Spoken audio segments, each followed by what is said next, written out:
Hi friends, good afternoon friends. ఎలా ఉన్నారు friends? నేనైతే చాలా బాగున్నాను. మీరు కూడా దేవుని దేవుళ్ళ అలాగే క్షేమంగా మంచిగా బాగుండాలని కోరుకున్నాను ఫ్రెండ్స్. ఈరోజు రీల్ ఏంటంటే ప్రార్థనా భంగిమలు. అంటే అప్పటి పరిస్థితిని బట్టి, హృదయ స్థితిని బట్టి ఏ విధంగానైనా చేయవచ్చును.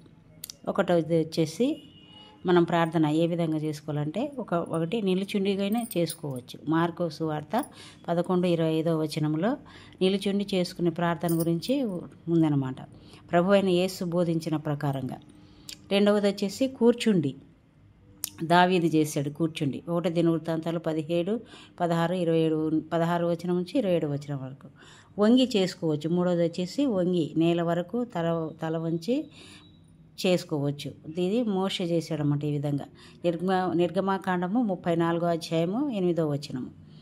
పరుండి దావీదు పరుండి కూడా తన పరుపును తేల చేశాడని చెప్పేసి ఉంది కదా కీర్తనలో.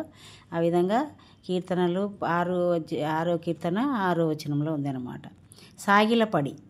సాగిలపడి సాష్టాంగపడి దావీదు చేశాడు, యేసు ప్రభు కూడా చేశారన్నమాట. కీర్తనలు 28:2 ఉంది. మత్తయి 26వ అధ్యాయం 39వ వచనంలో కూడా ఉంది. సాగిలపడి సాష్టాంగపడి ప్రార్థన చేసుకోవాలని. మోకరించి సొలొమోను, దానియేలు, యేసు ప్రభువుల వారు, పౌలు వీళ్ళు నలుగురు మోకరించి ప్రార్థన చేశారు అంటే మోకాళ్ళతోటి. దానియేలు 6లో కూడా ఉంది, లూకాలో కూడా ఉంది అన్నమాట. 7వది వచ్చేసి చాచుకొని అంటే వంగలేనప్పుడు పడుకొని చేసుకోలేనప్పుడు కాళ్ళు చాచుకొని చేసుకోవచ్చు అనమాట.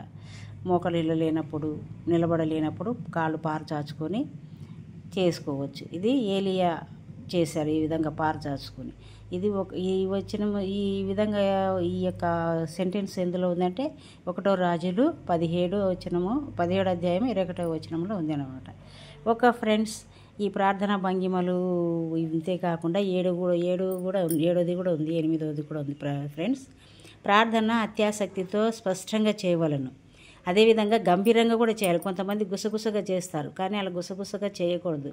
గంభీరంగా ప్రభువుకు వినపడినట్లుగా, నలుగురికి వినపడినట్లుగా గంభీరమైన స్వరంతో గట్టిగా చేయాలన్నమాట. అది మాట కూడా స్పష్టంగా ఉండాలి.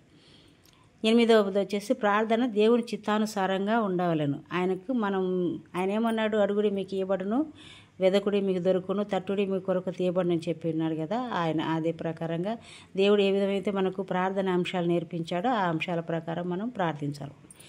ఫ్రెండ్స్, ఈ ప్రార్థనా భంగిమల గురించి మీ యొక్క కామెంట్ చేయండి, లైక్ చేయండి, షేర్ చేయండి, సబ్స్క్రైబ్ చేసుకోండి ఫ్రెండ్స్. ఓకేనా? Bye friends. Let us see you later next video. Okay.